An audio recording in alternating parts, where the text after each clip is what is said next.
to my life of plants. I'm Newman. What's the time now? You can see these leaves starting to dry up and fall off. It's about 7:30, and we've had some steady but consistent rain, and it's kind of just slightly moistened it in the pot here, but nothing much. This is an overlay type. So at this time of the year you get rain, but it's very slight. It's not enough to wet them too much. You can see the leaves are starting to drop off.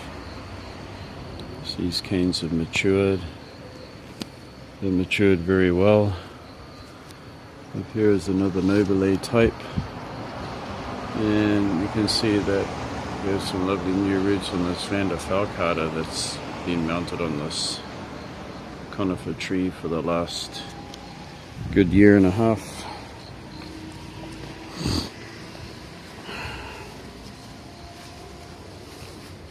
At the back here we have another dendrobium, overlay type, and another next to it. Down here, this is a native.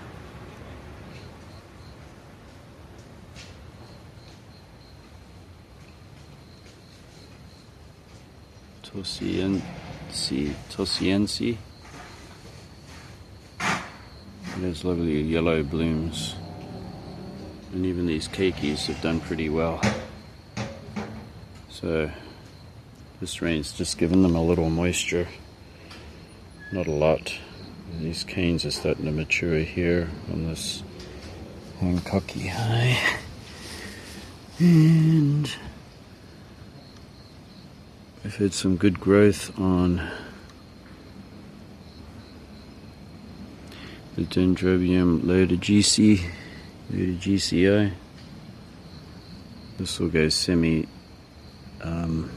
deciduous,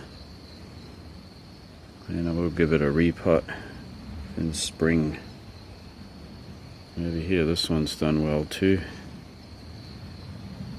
and this is the back of that Dendrobium nobile type. It's busy dropping some leaves, and it has nice fat canes, so it did well.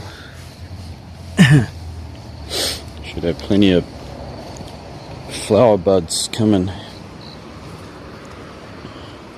for springtime. Get past all this foliage here. Yes, it's about 18 degrees, 65 Fahrenheit, so it's cool, but it's nowhere near freezing. You see this Dendrobium baby green eye. That one is going to have a profusion of flowers for sure. And this one will too. It's a lovely big moniliforme. It's pretty big. Put my hand in there. This one's done really well too. It's produced some nice good canes. It means it'll flower very well. And this one has really grown well too. I'm glad.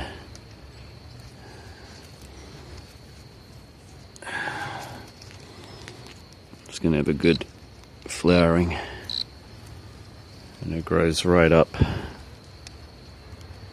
high in there. See some more branches coming up, and let's get past this foliage here.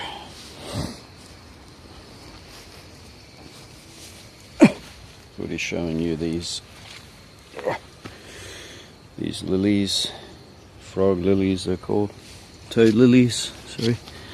We're gonna go around the back here, because behind here in this sheltered area was some ones that are starting from keikis. And this one has lovely flowers, I know that. It's grown a nice cane. This one's done pretty well, not too bad. And this one, it's got one cane there, and one over here. So they may flower a little bit, maybe not a whole lot. So still do have a lot of growing to do. All right.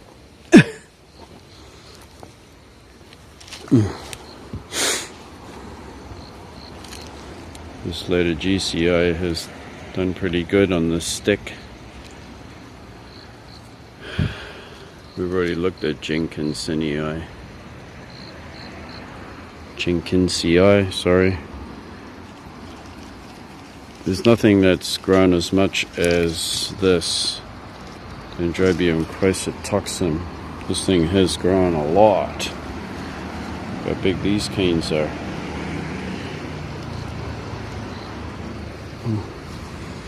Down here, this one's done pretty good too. Got this two nice canes. That means we've got the possibility of flowers. And a nice big cane there. This whole thing is a new cane I put out, even bigger than last year's. Thriciflorum, Dendrobium thriciflorum. They got to come in on Saturday. They'll be coming in. I'm going to do it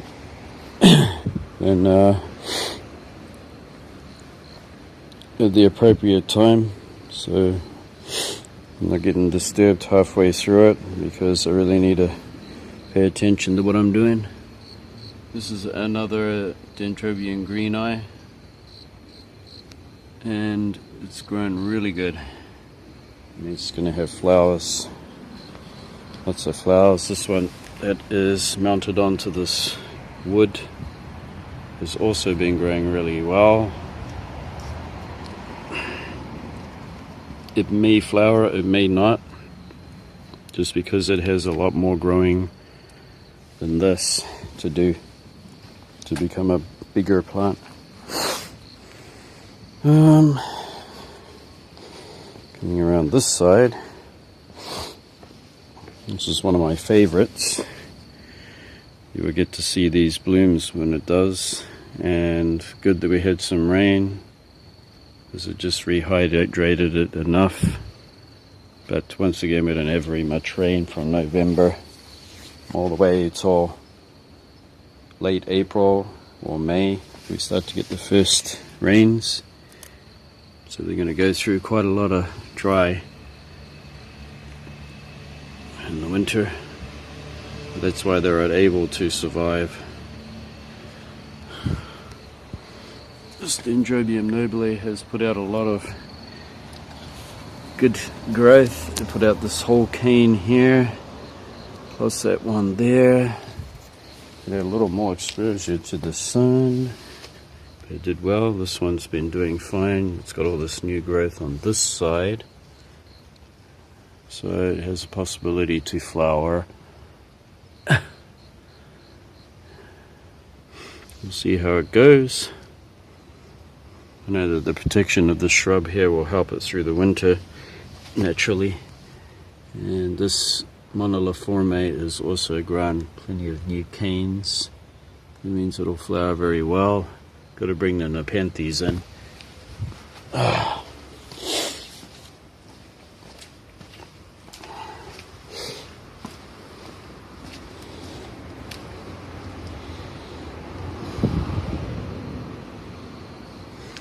And then we got this one in here that's called Sayuri, which is a Dendrobium nobile type, and it has put out this cane right here that I'm touching. It's enormous. Another big one right at the back there. I'm touching it right now.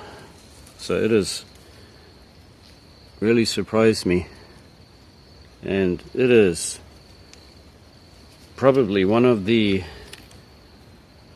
hardiest out of all the nobile types. This one is the hardiest. If you grow this one, you're going to have a huge clump of magnificent flowering.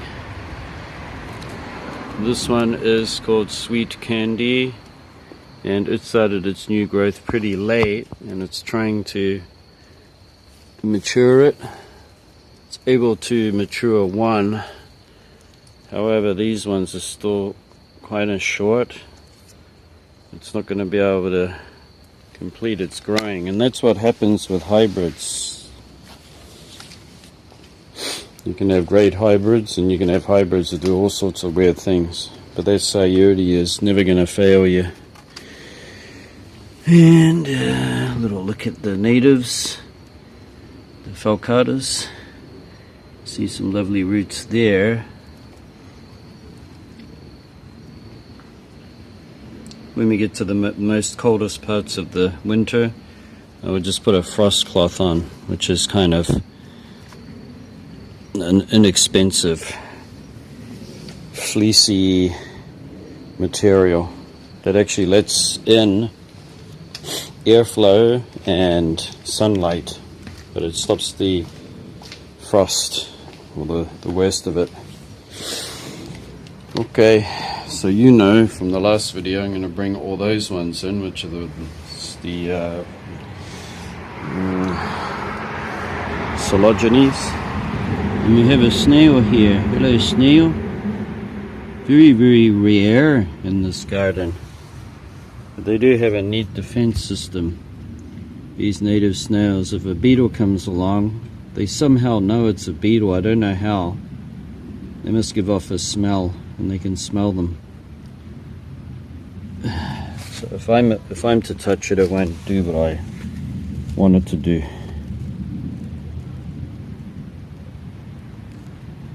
Because snails have a sense of smell, so I'm trying to touch the shell here like I'm a predator, but it doesn't do anything. But if a beetle comes, it'll swing its shell really fast, like a fist, and it'll knock the beetle.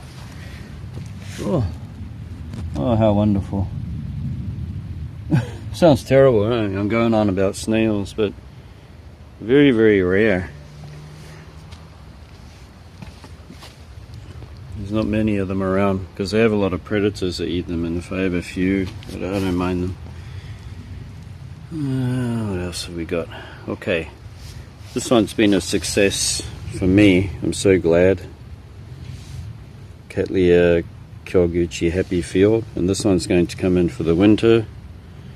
Good thing is that it's a nice healthy plant, and it loved plenty of water. It's growing in sphagnum moss and terracotta, and it loved this position on the west side, so it's very, very late afternoon sun. You know that these are coming in, I've already mentioned.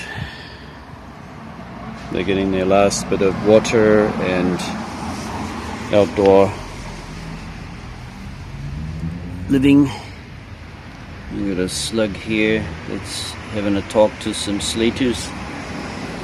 They won't do any damage. We have a few slaters here and there, but in the winter time they hibernate because of the cold. But these are going to come in for my Brassavolas, and that's coming in my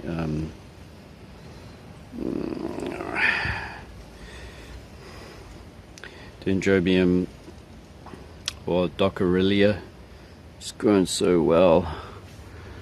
And you're coming in my Cattleya Lundii, and I've really got the knack of growing this. You wait till I bring it in, and these bulbs are so fat. And of course this one, which is the Braccio-Cattleya Gulf Shores Beauty.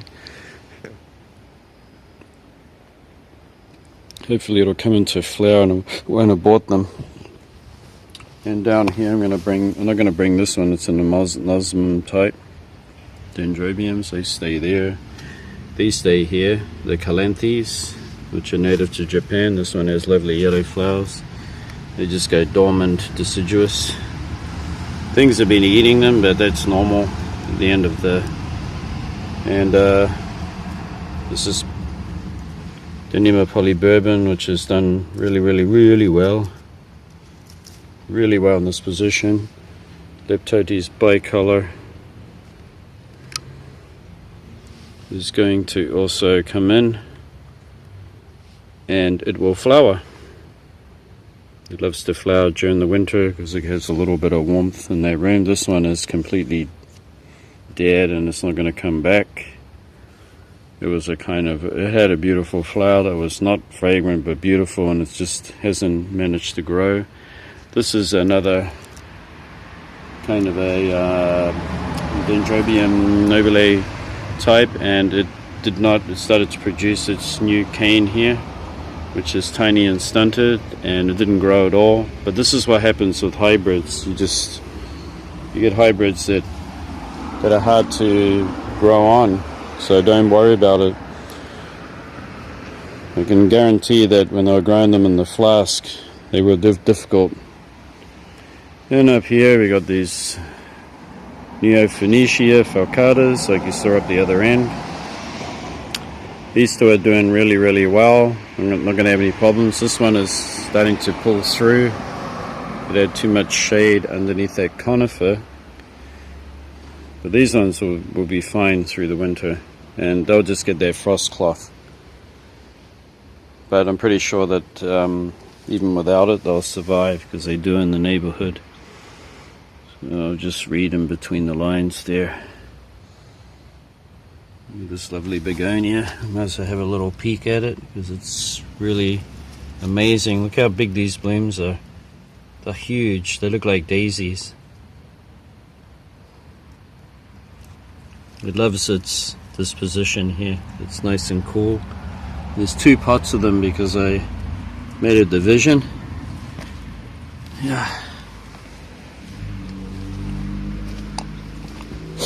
Let's walk past the snails here, and I wanted to show you our native begonia, which will die down to little bulbs.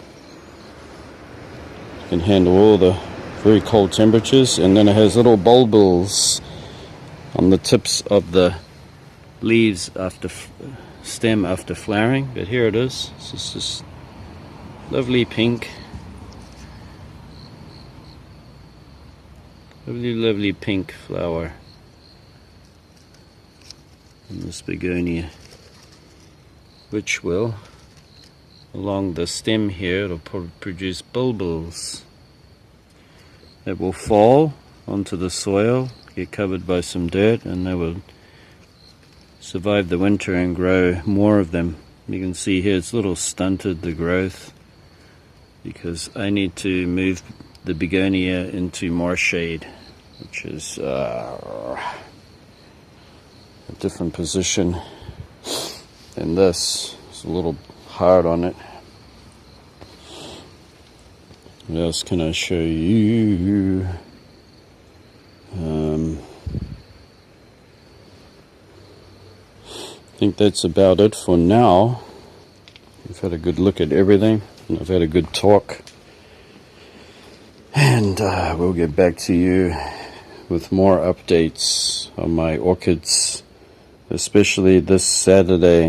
I'm going to make a video, and I'm going to bring in the ones that need to be brought in that are tropical. Until then, we'll see you. Thanks for watching. Bye bye. Alright, nice morning. It's going to be 26 degrees today. Alright, I want to get back to this. Reaching around the back there so we can have a look at how big these new growths are.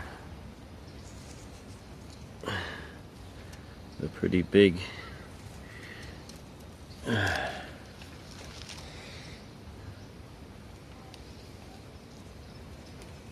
have another one. This one is a pretty big orchid.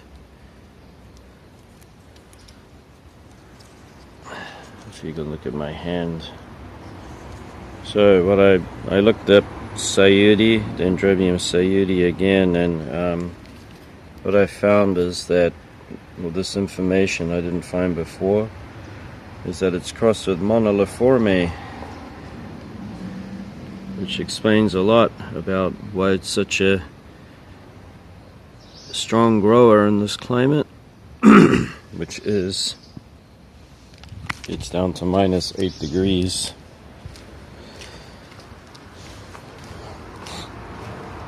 That's why that is so widely distributed and available.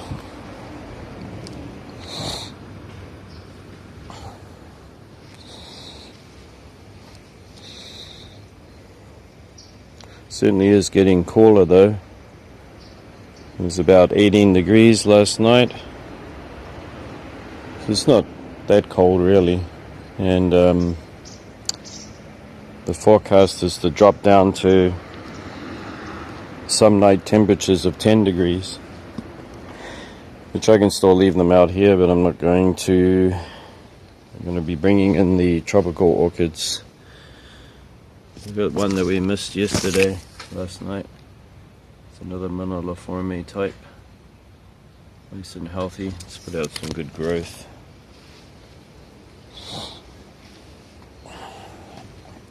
Another one that's coming in that I didn't show is up the back here,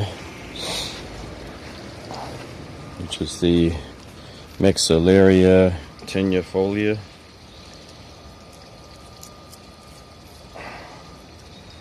Which had a really good flower show this year. Plus it's got all the new growths coming out. 1, 2, 3, 4, 5, 6, 7, 8, 9, 10. It's got 10 new growths coming out, which it will continue to grow through the winter season. And this particular orchid doesn't really like a dry winter rest. It keeps growing through the winter.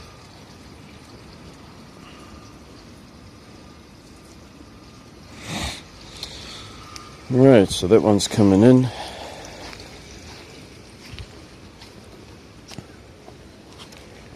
Those are a couple I missed. And I did show the brassica. The little pot on the side wasn't quite attached good enough, but this will be coming in. So it's not that cold hardy. It is a good strong grower though. I'm not sure about its culture in the winter. I can check that up pretty quickly. It might need a drier winter rest, it may not. Depends if it goes in the greenhouse inside or outside of it. Definitely outside of it, and there won't be any humidity really. It'll be very dry. Alright, so that is the update. All complete. I didn't have any flowers on this Dendrobium hancockii, but these two new growths that came out were promoted by the monsoon. So the monsoon rain, it was very warm and humid tropical, and it rained for a good week. And so this plant got that much water. It's got a very well draining mix. It's just bark and this terracotta, so it drains very fast. And there's also just spotted a new growth coming out there. And this is totally cold hardy, even though it's not native to Japan. It's native to southern China.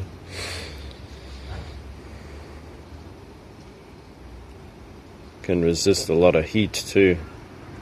Temperatures over 30 degrees it seems to put up with.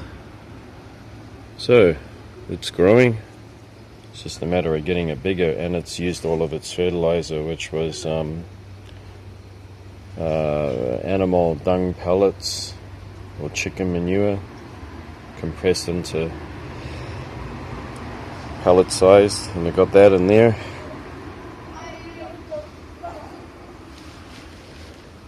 Down here is another moniliforme type that's gone cakey crazy. All these cakeys coming out, they look like caterpillars.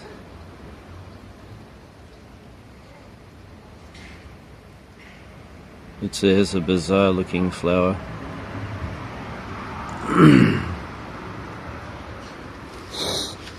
Alright, that's it.